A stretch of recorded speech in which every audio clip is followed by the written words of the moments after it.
안녕하세요. 사연을 부탁해입니다. 오늘의 사연을 소개하겠습니다. 퇴근 후에 방 안에 걸려있는 할머니 사진을 바라보는데 그리움에 저도 모르게 눈물이 나오네요. 우리 할머니는 지방에서도 작은 마을에 사셨어요. 멀기도 멀었지만 엄마 아빠가 항상 바빴기 때문에 할머니를 자주 찾아뵐 수가 없었는데요. 어느 날 장사를 하던 엄마 아빠가 이른 새벽 도매시장에 물건을 떼러 갔다가 교통사고가 나서 두 분 다 세상을 떠난 뒤로 저는 선택의 여지 없이 할머니가 사는 곳으로 갈 수밖에 없었어요. 친가와 외가에 친척들이 있었지만 아무도 저를 맡겠다는 사람들이 없었기에 저에게는 어떠한 선택의 여지가 없었거든요. 그렇게 큰아빠 손에 이끌려 내려간 할머니 집은 작고 허름한 그런 집이었어요. 아파트에서 나고 자랐던 저에게 할머니 집은 그저 불편하기만 했어요. 거기다 할머니와도 자주 만나거나 그런 적이 없었기에 서먹서먹 가기도 했고 아직은 어리기만 했던 제 입에 맞는 음식도 없었고요. 그동안은 엄마가 제 반찬을 따로 챙겨줄 정도로 엄청 신경을 써주셨기에 할머니 집에 내려가 한동안은 밥도 잘 못 먹었어요. 그렇게 밥도 잘 못 먹고 비실비실 대는 저를 보며 할머니가 어디서 구해왔는지 햄을 하나 구워주셨는데 그때 밥을 2공기나 먹었던 기억이 있네요. 우리 할머니는 참 좋은 분이셨어요. 혼자가 된 저를 어떻게든 보살피기 위해 정말 많은 노력을 하셨거든요. 저를 홀로 키워야 했던 할머니는 시장에서 장사를 시작하셨는데요. 동네에 아는 분이 시장 한 귀퉁이에 자리를 내어주셔서 그곳에서 장사를 시작하셨어요. 장사라고 하기에 그랬던 것이 밭에서 키운 오이, 호박, 그리고 직접 캐온 산나물 등을 팔았거든요. 그런데 그런 할머니에게는 치명적인 문제가 있었는데요. 할머니는 계산을 잘 못하셨어요. 그러니까 야채나 나물 등을 팔고 돈을 받고 거스름돈을 돌려줘야 하는데 그런 것에 어려움이 있었던 것이죠. 그래서 제가 할머니 옆에 쪼그리고 앉아서 계산을 해준 적도 많은데요. 그래도 동네 분들이 참 좋으신 분들이라 할머니가 2,000원이요 라고 말을 하시면 5,000원짜리 지폐를 내신 분이 할머니 1,000원짜리 2장만 주시면 돼요 라고 말을 하며 거스름돈을 조금씩 덜 받으며 도움을 주신 분들이 참 많았어요. 왜냐하면 주변 분들이 할머니와 손자가 열심히 사는 모습에 다들 걱정해주며 마음 아파하고 있었거든요. 그런 분들 때문에 할머니는 적어도 장사하면서 손해본 적이 많진 않았을 것이라는 생각이 듭니다. 그러던 어느 날 제가 할머니 옆에 앉아 있었는데 어떤 아줌마 한 분이 10,000원짜리를 내고 6,000원어치를 샀어요. 그래서 제가 거스름돈 4,000원을 드리려고 했는데 할머니 2,000원만 주세요. 아줌마가 할머니에게 말을 했고 옆에 있던 제가 그런 아줌마를 보며 거스름돈을 정확히 계산해서 드렸지만 이건 이따 가다가 과자 사 먹어? 아줌마가 보기엔 니네 할머니가 파는 야채가 여기서 제일 신선하고 제일 좋은데 돈을 너무 적게 받으시더라? 라고 웃으며 말하기도 했어요. 할머니와 저는 그러한 작은 관심 덕에 큰 도움을 받으며 살았어요. 이게 정말 별거 아닌 것 같지만 그때 당시에 우리에게는 이러한 관심과 사랑이 큰 힘이 되었답니다. 무엇보다도 제가 세상을 바르게 살아갈 수 있게 한 힘이 되기도 했습니다. 그 뒤에도 많은 분들의 도움으로 할머니와 저는 어려운 환경 속에서도 나름 꿋꿋이 살고 있었어요. 그러던 어느 날 제가 그날도 할머니를 따라 장사하는 곳에 갔는데요. 할머니 옆에서 장사하던 한 아줌마가 저기 할머니 손자도 같이 있는데 오늘은 가서 손자랑 식사하고 오세요. 할머니 없는 동안 제가 장사 봐드릴게요. 할머니에게 말을 했고 아니요. 마음은 고맙지만 괜찮소. 할머니가 조용히 거절을 했어요. 그런 할머니를 보며 아유 할머니는 괜찮은데 할머니 손자가 안타까워서 그렇죠. 요 앞 모퉁이 돌아가면 맛있는 짜장면집 있으니까 한 그릇 먹이고 오세요. 아줌마가 계속해서 할머니를 설득했어요. 그런 아줌마의 말에 할머니가 저를 빤히 바라보더니 배고프지? 우리 이 앞에 가서 짜장면 한 그릇 먹을까나? 제게 물었어요.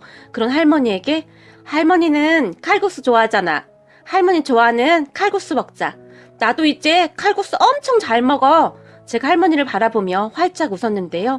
그때쯤 저는 아무 음식이나 정말 잘 먹게 되었거든요. 편식 그런 것도 전혀 없었고 할머니와 먹는 음식은 그냥 다 맛있었어요. 그중 할머니가 해주던 시래기 된장 무침이 지금도 너무너무 먹고 싶은 음식 중에 하나예요. 눈물이 날 정도로 말이죠. 그렇게 칼국수를 먹자는 제 말에 할머니가 아이고 우리 강아지가 이 할미 생각했어. 어쩌면 이래도 예쁠까나. 근데 오늘은 이 할미도 짜장면이 먹고 싶구나. 그 순간 할머니의 눈에 눈물이 촉촉히 맺혀 있었어요. 그리고 저는 그 순간이 평생토록 잊혀지지가 않네요. 시장 한기퉁이에서 할머니와 손을 잡고 신나게 걸어가던 모습이 마치 영화의 한 장면처럼 가끔 꿈에 나올 정도로 말이죠. 그렇게 우리는 옆에 아줌마에게 잠시 장사를 부탁하며 그럼 잠깐만 부탁 좀 하겠소. 냉크 먹고 오리다. 할머니가 그 아줌마에게 부탁을 했어요. 그렇게 우리가 짜장면을 한 그릇씩 먹고 다시 돌아왔는데 우리가 오자마자 옆에서 장사하던 그 아줌마가 일이 있다고 장사를 끝마치고 일찍 갔는데요. 멀리서 그 모습을 지켜보던 생선을 팔던 아저씨가 할머니, 내가 저 여자한테 맡기지 말라고 했잖아요. 아까도 저 여자가 돈을 몰래 빼가는 것 같던데 안타까운 듯이 말을 했어요. 내가 돈이 많은 것도 아니고 가져가면 얼마나 가져간다고 내 돈을 가져가겠어요. 아닐 거 왜다. 걱정해줘서 고맙구려. 할머니가 그냥 웃고 말았는데요. 그런 할머니를 보던 아저씨가 그냥 벼룩에 간을 빼먹지. 아주 나쁜 여편네 같으니라고 중얼거렸는데 문득 저와 눈이 마주친 아저씨가 꼬마야, 할머니 옆에 있던 그 여편네 조심하거라. 아주 못된 여편네라고 시장에 소문이 자자하단다. 제게 당부를 했어요. 그리고 저는 아저씨의 말대로 그 다음부터 할머니 옆에서 장사를 하는 아줌마를 유심히 바라봤는데요. 생선가게 아저씨 말대로 우리 할머니가 바쁜 틈을 타서 그 아줌마가 몰래 돈을 가져가는 듯 했어요. 그 모습을 보며 제가 화가 날 대로 났는데요. 우리 할머니 앞에서 환하게 웃으면서 뒤에서는 5,000원짜리, 1,000원짜리 돈을 몰래 챙기고 있었거든요. 그렇게 제가 몇 날 며칠을 고민만 하다가 어느 날 학교가 끝난 뒤에 선생님에게 선생님, 남의 돈을 막 그냥 가져가면 어떻게 해야 해요? 라고 물었는데요. 뭐? 남의 돈을 막 가져가는 건 도둑인데? 그럼 경찰에 신고해야지. 왜? 누가 네 돈을 가져갔니? 선생님이 놀라서 물었어요. 그런 선생님에게 남의 돈을 그냥 막 가져가면 도둑인 게 맞는 거죠? 제가 다시 물었고. 그렇지. 그건 아주 나쁜 행동이란다. 경찰관 아저씨한테 아주 혼이 나야 해. 선생님이 큰 목소리로 말을 했어요. 선생님의 말을 들은 저는 그날 곧장 파출소로 갔는데요. 제가 파출소로 들어가자마자 경찰관이 놀라서 물었어요. 꼬마야, 어떻게 왔니? 한 경찰관 아저씨가 제 머리를 쓰다듬어 주며 말을 했어요. 그런 경찰관 아저씨에게 우리 선생님이 그러는데 남의 돈을 그냥 막 가져가면 경찰 아저씨한테 신고를 해야 한다고 했어요. 제가 또박또박 말을 했는데요. 제 말을 듣던 경찰관 아저씨가 뭐야? 누가 네 돈을 가져갔어? 누가? 라며 심각한 표정으로 물었어요.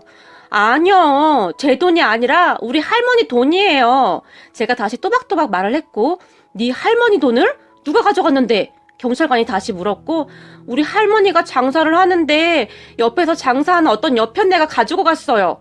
순간 그 말이 제 입에서 툭 하고 튀어나왔는데요. 뭐? 여편네?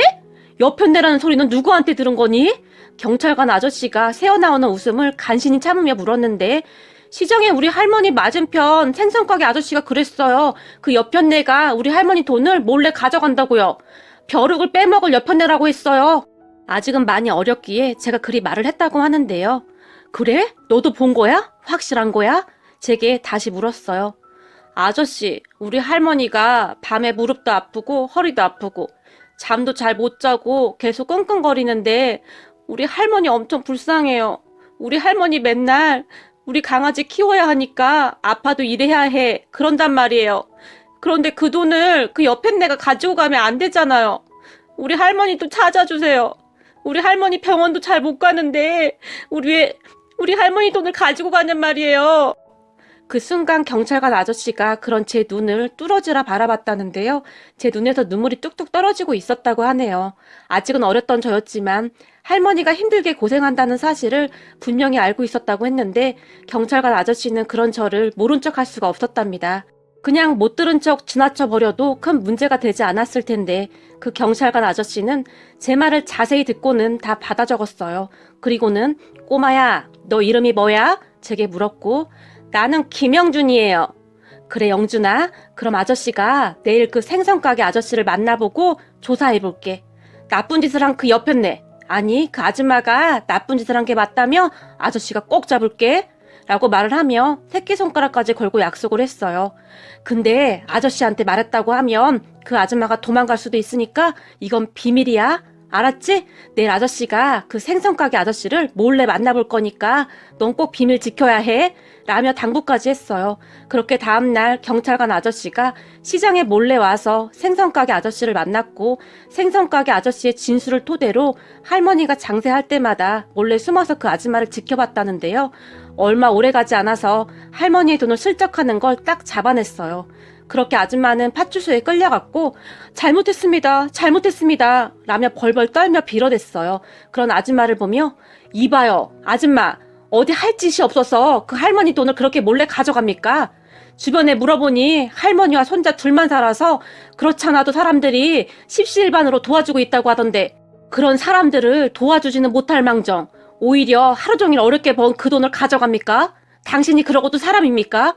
경찰관 아저씨가 화까지 내며 말을 했다는데요. 잘못했습니다. 제가 잠시 정신이 나갔었나 봅니다. 가져간 돈은 다 돌려드리겠습니다. 제발 한 번만 용서해 주세요. 라며 손이 발이 되도록 빌었다고 하네요. 그리고 우리는 그 경찰관 아저씨 덕분에 할머니의 돈을 돌려받았는데요. 사실 얼마를 가져간지는 잘 모르나 경찰관 아저씨 말로는 양심껏 더 줬다고 했어요. 그리고 그 아줌마는 그 뒤 시장에서 쫓겨났는데요.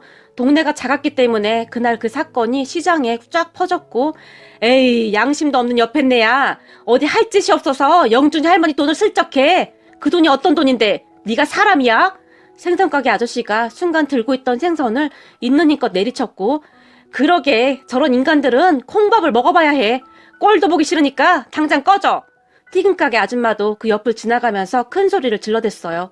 그렇게 시장 사람들은 인간 같지도 않은 것 같으니라고 당장 꺼져! 라고 모두를 합창을 하듯이 소리를 질러댔고 손님들조차도 저런 사람은 우리 동네에서 발 붙이게 하면 안 돼요. 저 옆에네 집에서 절대 뭐 사주면 안 됩니다. 라고 할 정도였어요. 그러다 어느 날 그 아줌마가 결국 동네 시장에서 쫓겨났어요. 어느 날부터 시장에서 조용히 사라졌는데 시장 사람들이 아주 잘 됐어 그래. 괜히 우리 동네 시장 물이나 흐려놓고 내가 속이 다 시원하네. 라는 말들을 했어요. 그리고 그런 저를 보며 동네 사람들이 아주 잘했어. 우리 영준이가 보통 똑똑한 게 아니구나. 할머니가 아주 든든하시겠다. 라고 말을 하며 할머니와 저를 더욱 살뜰히 챙겨줬어요. 거기다 그 사건으로 인해 그새 경찰관 아저씨와 친해졌기에 수시로 아저씨를 찾아갔는데요. 아저씨, 병원 가려면 어떻게 해야 해요? 돈 많이 있어야 해요? 그 아줌마한테 받은 돈으로 병원 갈 수 있어요? 제가 물었다는데요. 병원은 왜? 어디 아파? 경찰관 아저씨가 제게 다시 물었고 아니요, 저 말고 우리 할머니요. 우리 할머니 병원 가야 해요. 우리 할머니 무릎이 많이 아파요. 밤마다 아파서 끙끙거리며 울기도 해요. 그 순간 제가 그렇게 대답을 했다는데요. 눈에 눈물이 그렁그렁 하더랍니다. 그런 제 말에 경찰관 아저씨가 다시 제 머리를 쓰다듬으며 그럼 아저씨랑 할머니 모시고 병원에 갈까? 아저씨가 병원 의사 선생님도 잘 아는데 라고 말을 했고 제가 펄쩍펄쩍 뛰면서 좋아했답니다. 그리고 우리는 할머니를 모시고 병원에 갔고 병원에서 무릎에 주사도 맞고 약도 받았는데요. 그 모든 돈은 경찰관 아저씨가 계산을 한 것 같았어요. 그런 아저씨를 보며 아저씨 나도 돈이 있는데 라고 말을 했지만 그건 나중에 할머니랑 맛있는 거 사 먹고 오늘은 의사 선생님이 공짜로 다 해줬어. 아까 아저씨가 그랬잖아. 의사 선생님이랑 친하다고. 괜찮아. 라며 제 머리를 쓰다듬어 주셨어요. 경찰관 아저씨와 저는 그렇게 더욱 친해졌는데요. 경찰관 아저씨는 그 뒤에도 할머니와 저를 계속 챙겨줬어요. 가끔 우리 집에 놀러 오기도 했는데요. 어느 날은 저에게 혹시 할머니한테 무슨 일이 생기거나 친구들이 힘들게 하면 아저씨한테 말해? 알았지? 라며 연락처를 줬어요. 그리고 며칠 후에 아저씨, 우리 반에 김태진이 나 자꾸 힘들게 해요.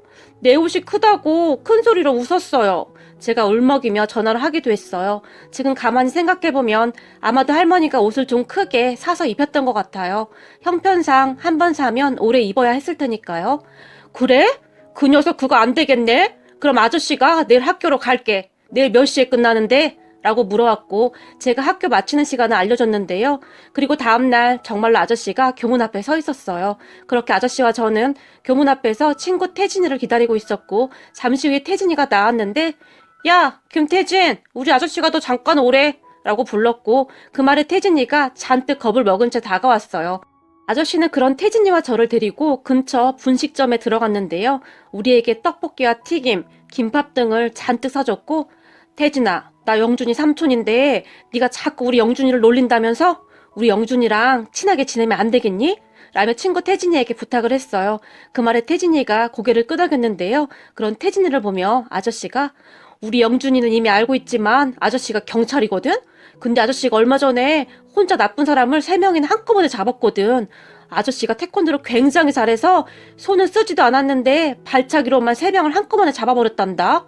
그러니까 너희들도 절대 나쁜 짓 하고 다니면 안 돼. 알겠니? 아저씨가 친구와 저에게 당부를 했어요. 그런 아저씨 덕분이었는지 친구와 저는 금방 친해졌어요. 그렇게 우리는 지금까지도 둘이 절친이랍니다. 저는 그렇게 나름 참 잘 자랐어요. 그리고 저는 현재 경찰이기도 합니다. 저를 도와준 경찰 아저씨를 보며 경찰이 되기로 했고 정말 열심히 공부도 했어요. 할머니는 평소에 참 마음 아파하셨는데요. 우리 강아지 불쌍해서 어쩔까나. 엄마 아빠만 그렇게 되지 않았어도 편하게 공부했을 텐데 이 할미가 형편이 안 돼서 네가 고생만 하는구나. 그때 제가 야간대학에 들어갔고 야간대학에 입학했다는 말을 듣고 할머니가 눈물을 그렇게 흘리셨는데요. 할머니, 난 할머니가 있어서 정말 좋았어. 내 어린 시절은 할머니 덕분에 정말 너무너무 행복했어. 그러니까 조금만 참아. 내가 열심히 공부해서 경찰만 되면 우리 할머니 호강시켜 줄 테니까. 라며 할머니를 안아드렸어요. 처음 할머니 집에 내려갔을 때는 제가 할머니 품에 안겨서 잠이 들곤 했었는데 그쯤은 제가 할머니를 안아드려야 할 정도로 할머니 몸이 많이 작아지신 듯 했어요. 그렇게 대학에 입학한 저는 학교 생활과 함께 돈을 벌어야 했으니 할머니와 떨어져 지낼 수밖에 없었는데요. 저는 정말 너무너무 바빴어요. 주말에도 일을 해야 할 정도로 말이죠. 그러던 어느 날 할머니 건강이 많이 안 좋아지셔서 병원에 입원을 하셨고 한동안 제가 그 자리를 지켰어요. 그러던 중에 우리 할머니가 돌아가셨는데 정말 마음이 아픈 게 우리 할머니는 제가 경찰이 되는 모습을 못 보고 돌아가셨어요. 우리 강아지 바르게 잘 커져서 고맙다. 이 할미가 너 보는 재미로 한 세상 잘 살다 가는구나. 우리 강아지 밥 잘 챙겨 먹고 절대 굶으면 안 돼. 알겠냐? 할머니가 제 손을 꼭 잡고 말을 하셨어요. 그렇게 걱정되면 할머니가 오래오래 살면 되잖아. 나 이제 할머니 없이는 아무것도 못하는데. 할머니 빨리 일어나. 빨리 일어나서 나 밥 해줘야지. 순간 제 목소리가 떨리고 있었어요. 할머니가 그런 제 얼굴을 하염없이 쓰다듬어 주셨는데요. 우리 강아지 집에 가면 장판 밑에 우리 비물금고 있잖니? 거기에 이 할미 비상금이 있을 거야. 그거 가지고 필요한 데 써. 할머니가 눈물을 흘리며 간신히 말을 하셨어요. 장판 밑에 비밀금고는 할머니와 저만 아는 장소였어요. 혹여나 나중에 친척들이 와서 가져갈까봐 걱정하시는 듯 했어요. 그런 할머니의 말에 저는 그만 오열하고 말았는데요. 할머니 맛있는 거 사 먹으라니까 또 안 먹고 아꼈구나. 우리 할머니 진짜 말 안 듣는다니까. 제가 다시 떨리는 목소리로 말을 했는데요. 이 할미는 너만 봐도 배가 불러. 너 좋아하는 짜장면도 먹고 탕수육도 먹어. 그렇게 좋아하던 탕수육 한 번을 제대로 못 사줬구나. 할머니가 제 얼굴을 하염없이 바라보며 말을 했어요. 그런 할머니의 말에 제 눈에서 눈물이 멈추질 않았어요. 그렇게 우리 할머니는 조용히 눈을 감았고 아빠 형제들이 와서 장례식을 치렀어요. 그리고 그곳에 아저씨, 그러니까 어린 시절부터 저를 도와줬던 경찰관 아저씨와 친구 태진이가 끝까지 함께 해줬어요. 제가 어른이 된 뒤에도 경찰관 아저씨와 태진이는 자주 만나곤 했으니까요. 그리고 그 뒤 저는 정말 어렵게 경찰이 되었고 경찰이 된 저를 축하해주러 경찰 아저씨와 태진이와 다시 만났던 어느 날 내가 이놈 이거 해낼 줄 알았다. 그 어린 것이 경찰서 문을 열고 들어서는데 눈빛이 보통 얘기가 아니었어. 그 어린 시절 젊디 젊었던 경찰관 아저씨는 어느덧 중년이 되어 있었는데요. 그때 아저씨가 안 도와줬음 제 인생도 바뀌지 않았을 거예요. 정말 감사해요. 지금 생각해보면 다른 경찰이었다면 그냥 어린아이의 장난으로 듣고 말았을 텐데 아저씨는 안 그랬죠? 아저씨의 그 마음이 저를 바른 길로 이끌었던 거예요. 그때 생각이 나서 순간 제 목소리가 떨려왔는데요. 아니다. 바르게 잘 커져서 정말 고맙구나. 경찰관 아저씨도 목소리가 떨리고 있었어요. 아저씨는 누군가를 만날 때마다 우리들만의 추억 이야기를 항상 하시곤 했는데요.